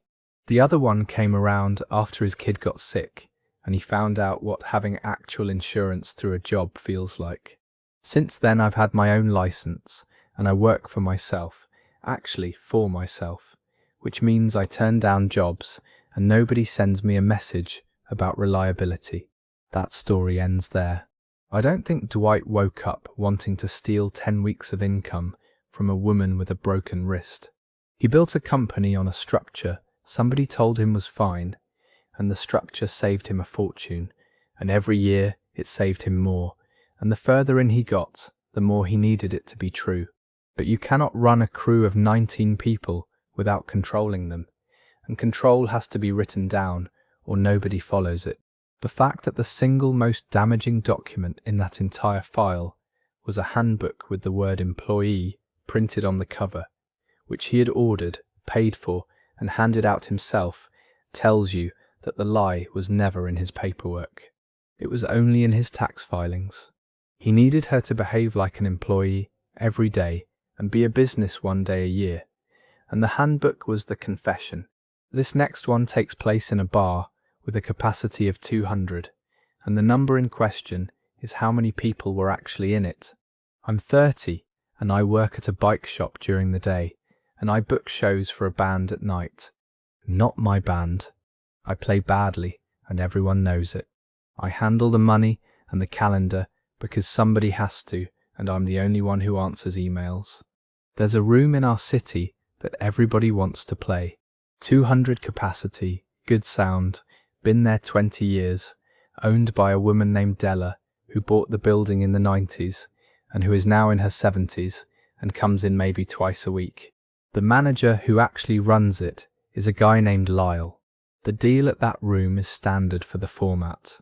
$10 cover, $50 off the top for the sound engineer, then 70% of the door to the band, and 30% to the house. We played there 14 times over about 2 years. Lyle settles up at the end of the night in the office with a calculator and a stack of tens. He'd say a number. 81 paid. 103 paid. 64 paid. That was a rough Tuesday. And every single time, our guys would come out of that room saying, that was packed. Musicians are not reliable narrators about crowd size. Everybody knows that. 100 people in a 200 cap room looks like a lot when you're on a small stage and the lights are in your face. So for a long time I discounted it. What I could not discount was merch. We sold 31 shirts on a night Lyle counted 81 people. 31 shirts out of 81 bodies is a conversion rate that does not exist. A good night is 1 shirt for every 10 or 12 people. 31 shirts means something like 300 people were in that room. When I raised it, Lyle had 2 answers and he rotated them, comps and guest list. He said a lot of people get in free, industry, friends of the house, and that they don't count toward the door because the house doesn't collect on them. That is a real thing at venues. It's also a thing you can hide behind forever. What ended it was a Saturday in October when the fire marshal came through around 11, which happens, and stood at the back with a clicker for about 10 minutes. Lyle settled with us at 1:30 in the morning at 94 paid. Here's what he had done to himself about a year and a half earlier. Lyle had pushed Della to move the room onto a real ticketing platform for advanced sales. He wanted the room to look professional, and he wanted less cash walking around at 2 in the morning. And honestly, both of those were good instincts. And on that platform, every event has an artist field. He filled it in because filling it in is what makes the event show up on the platform's discovery page and on the artist page, which is free promotion, which is why he did it. Which means our band had an artist account attached to 14 events at that room. Nobody in our band had ever logged into it. Not once. We got an email after every show with a subject line about your event report, and it went into a folder with everything else. Our drummer found it looking for a photo. The artist view shows advance tickets sold and scanned at the door per event, with the time each one was scanned. Across 14 shows, advance tickets scanned came to 2,940. Lyle's reported paid counts across those same 14 shows came to 1,111, and that's before walk-ups, which is most of a bar crowd. When I finally asked him directly, he had a third answer ready, which is that advance sales were the venue's promotion and were not part of the door split, that the door meant cash at the door. That is not what our agreements said. Our agreements said door, and I had them because I keep everything, because I'm the guy who answers emails. The Saturday in October, where he settled at 94, had 187 advance tickets scanned before 11 at night. I did not go to Lyle again. I went to Della. I brought printouts, and I sat at a table in an empty bar at 2 in the afternoon with a woman in her 70s who owns a building, and I laid out 14 events in 2 columns and I let her read. She read for about 10 minutes without saying anything. Then she said, "That's my name on the door." Lyle was gone within the week. The math on what we were owed came to somewhere around $12,000 over 2 years. Della paid us $8,000 in 4 installments, and she was straight with me about why it wasn't 12, which is that she did not have 12. And I believed her, because that room has a leak in the roof over the bar that has been there since before I could drink. 2 other bands got settlements. At least 4 more never came forward, and I know at least one of them broke up partly over money they thought they hadn't earned. Lyle Books at a room on the east side now. Some bands won't play there. Some do, because there are only so many rooms, and I understand it, and I don't judge anybody for it. Since then, the first thing I do when we get offered a show is ask which platform they use and whether we're listed as the artist. That story comes to an end. The thing about the door at a small club is that it has run on trust and cash for about 100 years, and both sides know it, and mostly the trust holds because the amounts are small and everybody sees each other every week. He didn't break that with a scheme. He broke it by modernizing, which he did for good reasons, and then continuing to settle up the old way with a calculator and a stack of tens, as if the new system weren't quietly counting in the background the entire time. Every one of those emails landed in a folder for 18 months before a drummer went looking for a photograph. This next one is about a man who wrote a set of rules to protect himself from his business partner, back when he was the one who needed protecting. I'm 43, and for 9 years I co-owned a commercial cleaning company, office buildings, medical suites, a couple of schools. Not glamorous, extremely steady. My partner was a man named Franklin. We met working for somebody else, and we started it at a kitchen table with 2 vacuums and a van that burned oil. The split was 50-50, and the division of labour was clean. I ran operations and clients. He ran the business side, meaning banking, insurance, filings, payroll processing. Franklin loved the business side. He loved it the way some people love model trains. He set up the company himself, he filed the paperwork himself, and he drafted the operating agreement himself off a template he bought for about $90, and he was so proud of that document. He would bring it up at parties. He'd say, "Most partnerships fail because nobody writes anything down." He put real thought into it. Unanimous written consent of both members, required to dissolve the company, to sell or transfer company assets, or to admit a new member, a clause defining the client list, contracts, pricing models, and employee roster as property of the company, and a covenant saying no member could operate a competing cleaning business within the metro area while a member, or for 2 years after. Every clause of that was written pointing at me. I know that, and he'd have admitted it. 9 years earlier, he'd been burned by a guy who walked off with half a customer list, and he built a fence to make sure it never happened again. By year 9, we had 28 employees and did about 1.4 million a year. In the spring of that year, he started using the word restructure. Tax reasons, he said. Liability. He said it several times over about 2 months, and every time I asked a question, he'd say he'd walk me through it when he had the details. In August, a client called me, a property management group, one of our biggest, 4 buildings. New company. Similar name, 1 word different. Franklin, as sole member. Over about 6 weeks, he had gone to 13 of our accounts with new service agreements and told them we were reorganizing, which is technically a sentence with no lie in it. Then he came to me with an offer, $40,000 for my interest in a company he described as winding down. I want to tell you I said something that put him back on his heels.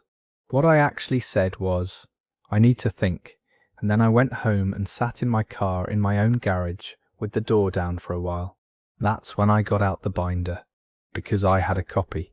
He'd given everybody a copy, in a binder, with tabs, at a dinner 9 years earlier, because he was proud of it. Unanimous written consent to transfer company assets.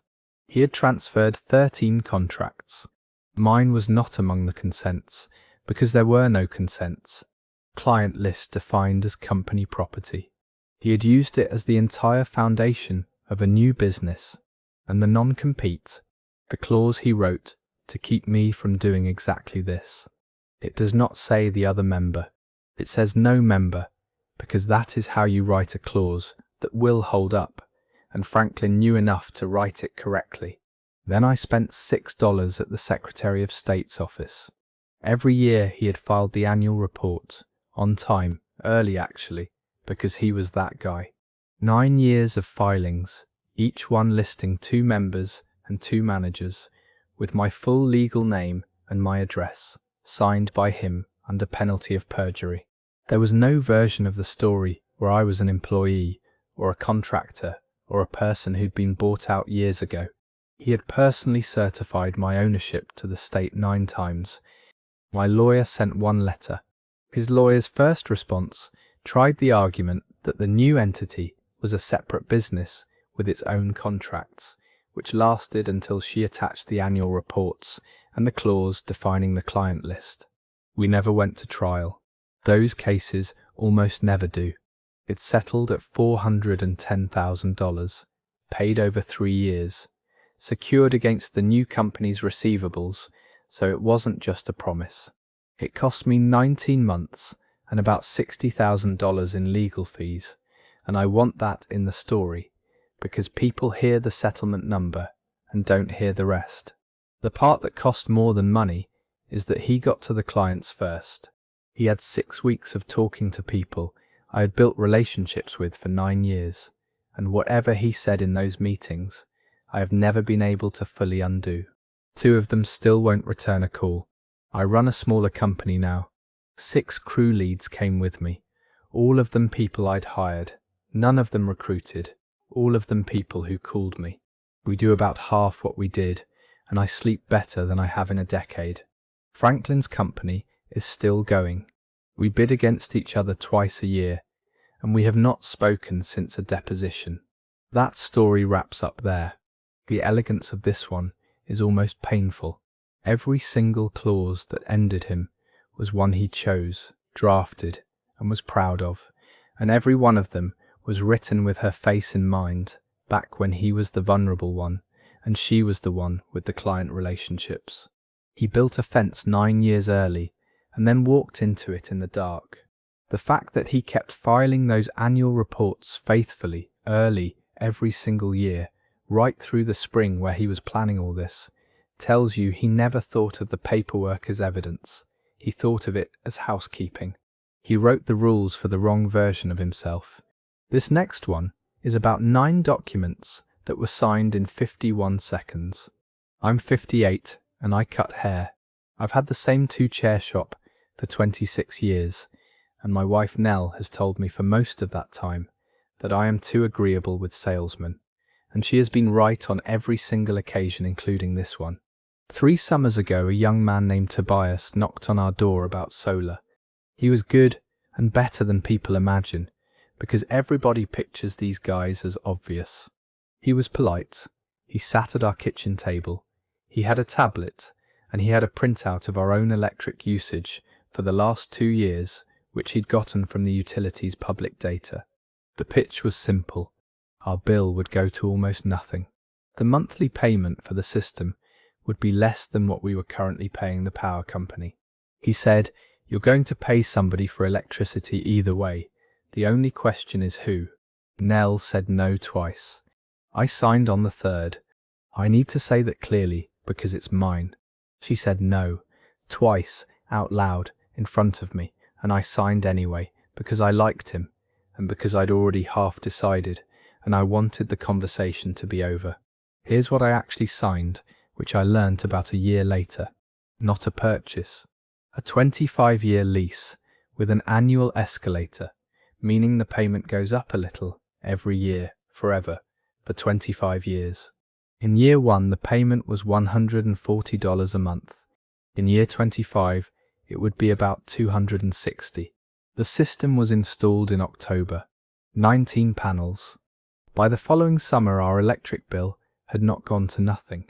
It had gone down maybe a third. Add the lease payment, and we were paying about $60 a month more than before the panels existed. I called. I got a customer care line and a very patient woman who told me that estimated production is an estimate, and that I had signed a production disclosure acknowledging that. I did not remember signing a production disclosure. Then the following spring we tried to refinance the house because rates had moved and we had a good amount of equity, and the loan officer called me and asked about the filing. There was a fixture filing on our property.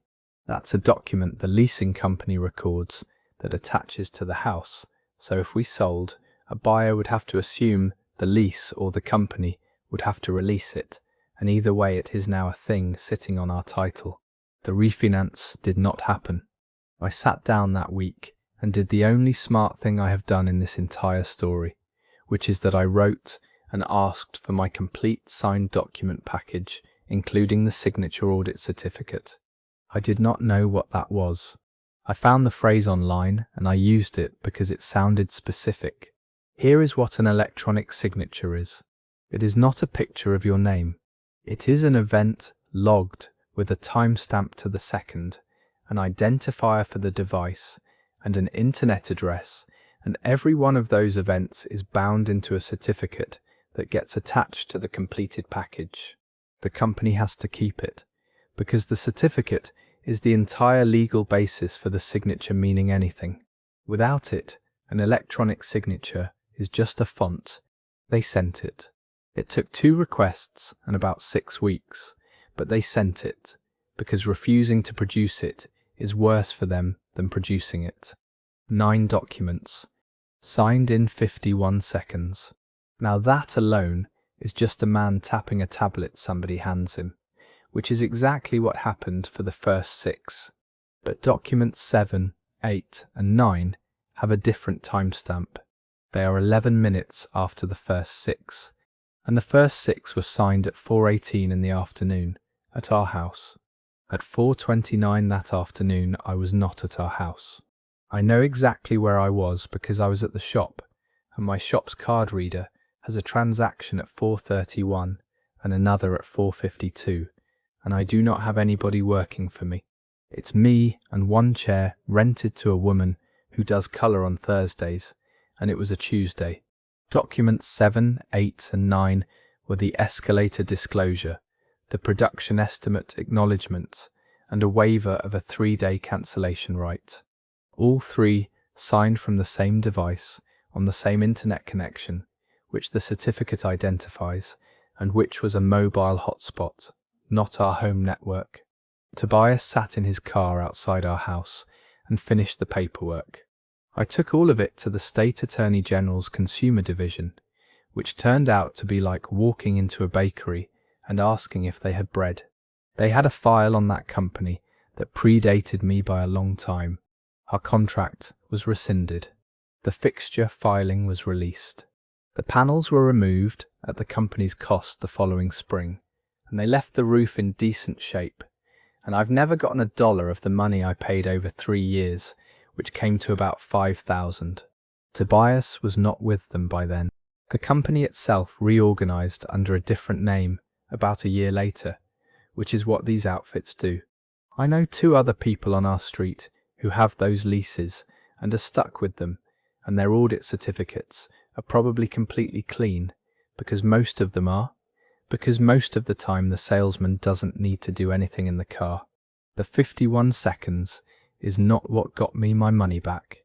Plenty of people sign 9 documents in a minute. It was the 11-minute gap and the fact that I could prove where I was with a card reader. Nell has never once said I told you so. Not one time in 3 years, and I think about that more than I think about the panels. That story is over. There's a version of this that's about a dishonest salesman, and that's the smaller version. The bigger one is a business model where the value is in the 25-year lease and the fixture filing, not in the electricity, and where the person at your kitchen table is paid on signature and nothing else. But that whole model runs on an electronic signature platform, and the platform is not on anybody's side. It's a machine that writes down what happens. The very thing that made those documents legally binding, the audit certificate, is also the thing that recorded a man sitting in his car finishing them, which tells you the system was honest even when nobody using it was. And I'd point out what our narrator led with, before he told you anything about the company, which is that his wife said no twice. Alright. This next one is the one I'd most like people to hear, because it happened to somebody who could not afford for it to happen, and who nearly let it go for the most understandable reason there is. I'm 33. I'm a phlebotomist at an outpatient lab, and I have a daughter who was 4 when this started. Childcare where I live runs about $1,200 a month for a full-time toddler spot, which is a little under half of what I bring home.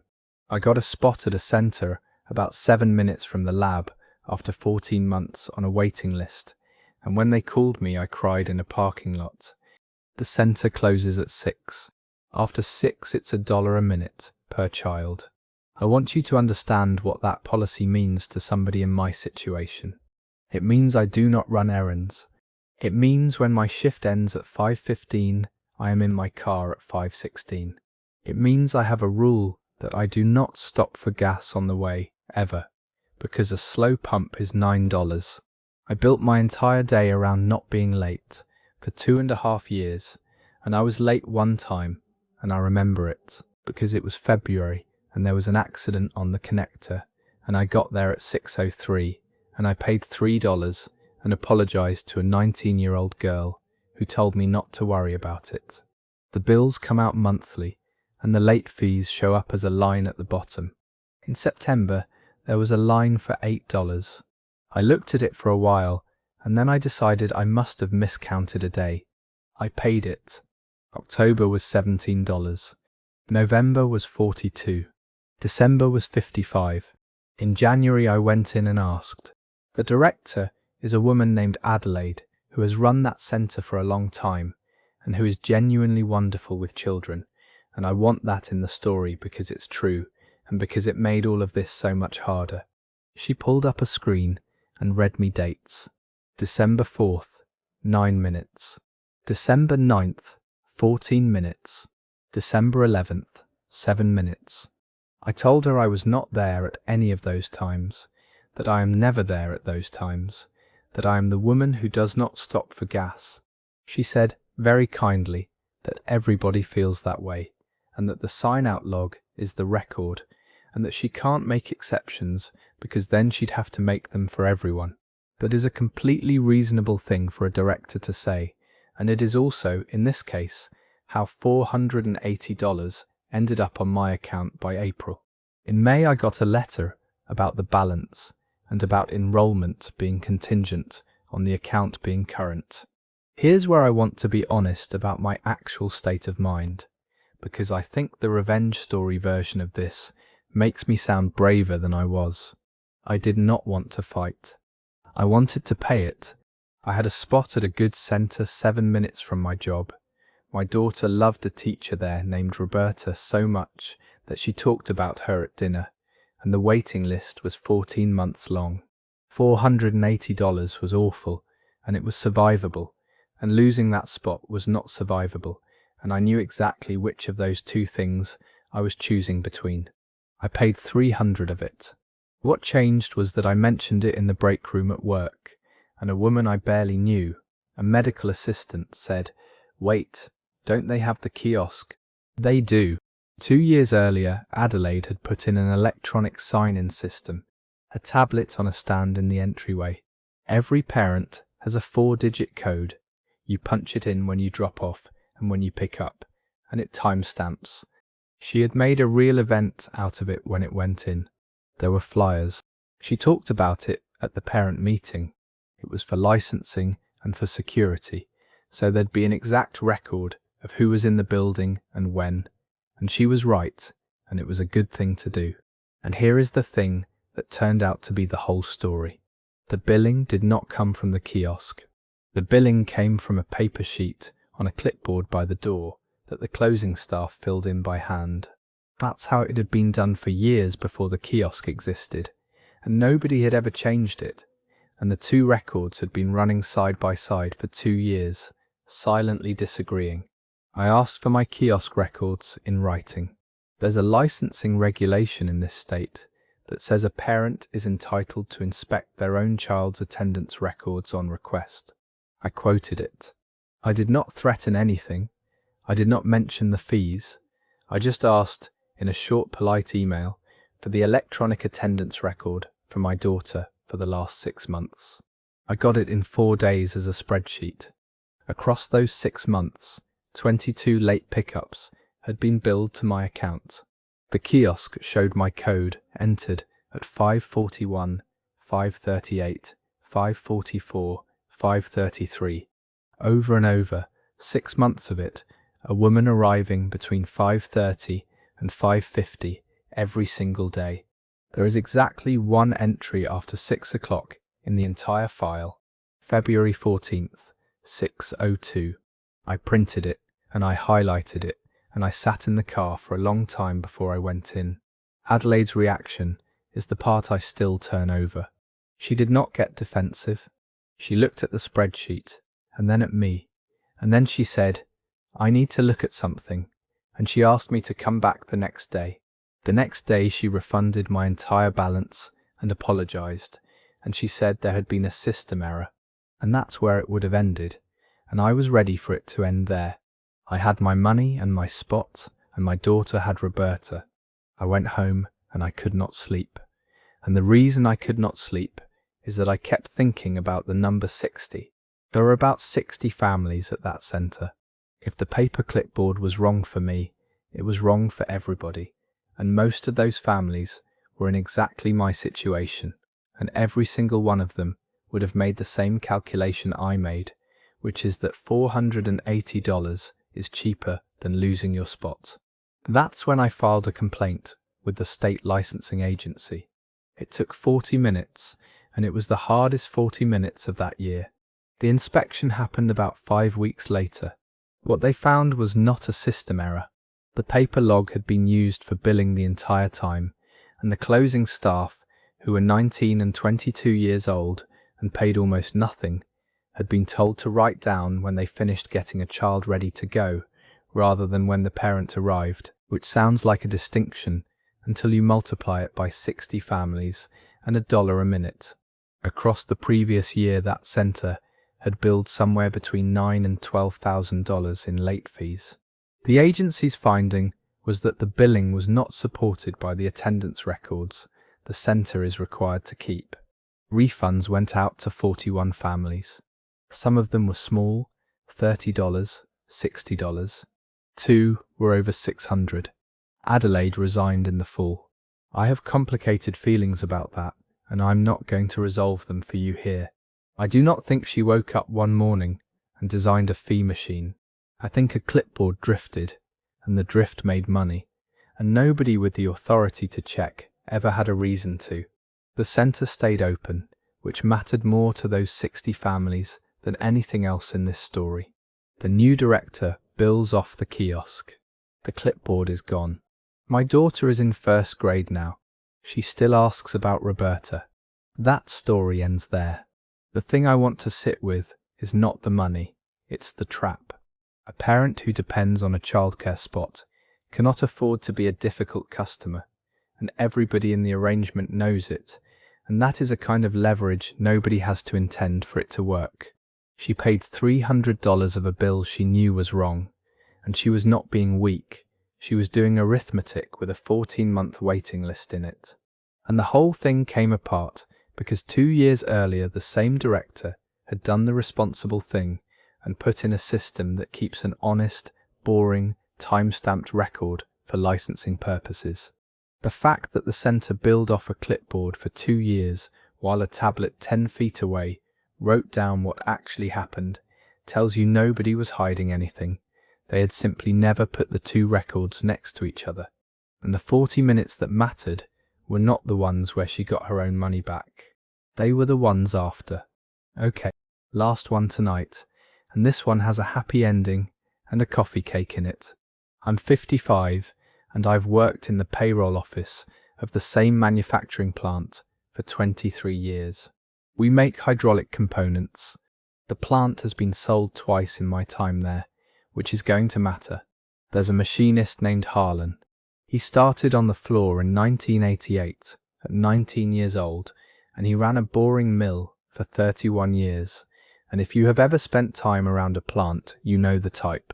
He is the man who is asked to fix the thing after 2 other people have tried, and he never once made anybody feel stupid about it. He retired at 66, and when the pension paperwork came back, his credited service was 11 years, not 31, 11. The pension plan is administered by a third-party company 3 states away that took over when we were sold the second time in 2009. Their position was that they had records beginning in 2009, that service before that had not been transferred to them in usable form, and that the burden was on the participant to document prior service. 11 years instead of 31, on a formula that pays a fixed dollar amount per year of service, meant $406 a month instead of about $1,140. He appealed. The appeal was a form. It was denied in a letter of about a page and a half, and the operative sentence was that no supporting documentation had been provided. He had a pay stub from 1994 that he'd kept for no reason, and his union card. That was it. Who keeps 31 years of paperwork? And here is the part that made me actually angry, which is that he accepted it. He came into my office in the spring to sign something unrelated, and he told me about it the way you'd mention a leaky faucet. He said, well, they've got their records and I've got mine, and mine's a pay stub. And then he said, it's all right, we'll manage, and he changed the subject to his granddaughter. That is exactly the response those systems are built to produce. I could not do anything about it in my official capacity. I want to be clear about that. I do payroll. The pension is administered by another company entirely, and I have no access, no standing, and no authority. What I had was 23 years of knowing where things are. 2 things happened. The first one is the one anybody can do. A pension plan like his is federally governed, and under that law a participant can make a written request to the plan administrator for plan documents and for a statement of his accrued benefit and the basis for the calculation. And if the administrator fails to respond within 30 days, a court can impose a penalty of up to a set amount per day per request, running from day 31. That daily penalty is the entire reason anybody in that industry ever answers a letter. Harlan wrote the letter.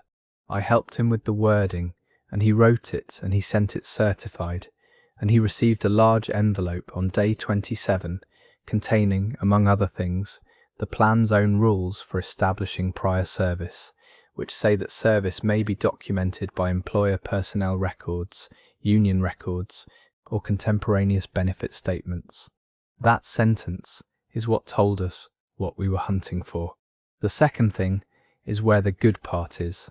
When the plant was sold in 2009, all the old personnel files came out of the office wing because that wing was being converted into a training room.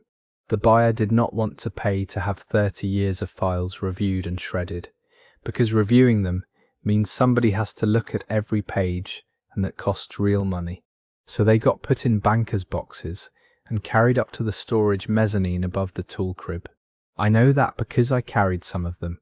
It took 2 days, and I was on my knees with a marker writing years on box lids.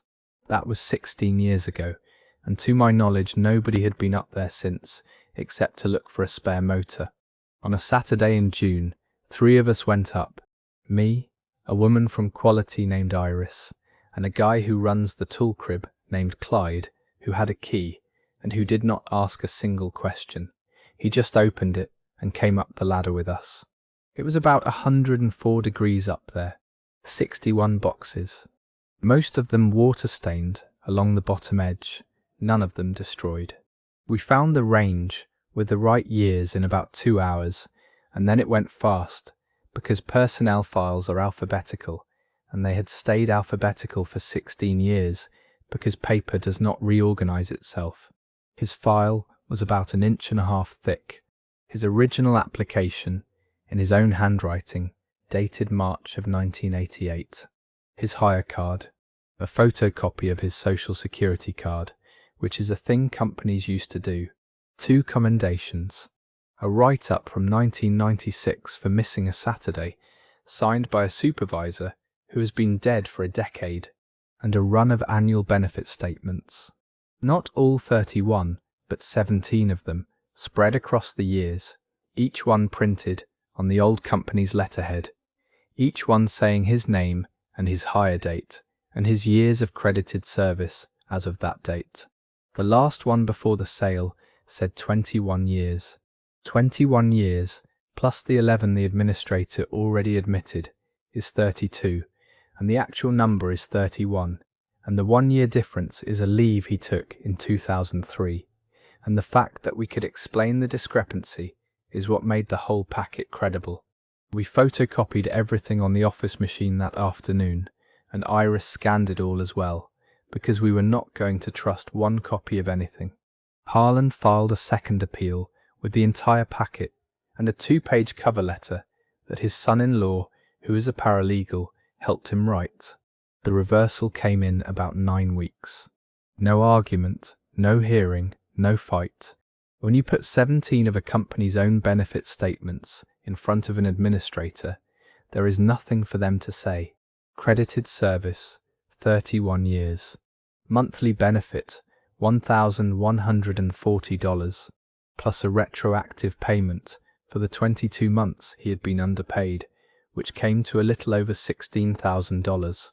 He came into the payroll office about a week after the check cleared, carrying a coffee cake his wife made, and he stood in the doorway and could not really talk for a second, and then he said, "Well," and put the cake on the counter, and that was as close to a speech as anybody was going to get. Here's the last part, and it's the reason I tell this one at all. While we were up there, we pulled 9 other files. People we knew had retired in the last few years, or were about to. We were not being clever, we just had the boxes open. 4 of them had the same problem. One of them was a woman who had retired in 2019 and had been drawing an incorrect benefit for 6 years and had never questioned it, because why would you question a pension check? All 4 were corrected, and then the actual institutional ending, which I did not expect. The company paid to have that mezzanine properly inventoried and scanned, not out of conscience, because somebody in legal did the arithmetic on 4 wrong benefit determinations and decided that a scanning vendor was cheaper than finding out how many more there were. 61 boxes, indexed, certable, backed up. It took a contractor about 5 weeks. Looking back, the thing that gets me is how close it came to just not happening. It took a written request that took him 20 minutes, a Saturday, 3 people, a ladder, and a man with a key who didn't ask questions. Since then, Harlan has sent me a Christmas card every year, with nothing written in it but his name. That story comes to an end. Nothing was ever lost. I want to say that plainly because the letter he got said the records did not exist, and the records existed the entire time, in a company building, on company property, above the tool crib, in boxes with years written on the lids in somebody's handwriting. What that administrator meant was that finding them would cost more than denying them, and they were right about that, and they were counting on a 66-year-old machinist saying it's all right, we'll manage, which is exactly what he said. The fact that the plan's own rules named employer personnel records as acceptable proof, and that the same corporate reluctance to spend money on shredding is what preserved those records for 16 years, tells you this whole thing was decided by nobody wanting to pay for anything. And the piece I'll carry is that 4 other people got fixed by accident because 3 people were already hot and dusty and the boxes were already open. And that's the night.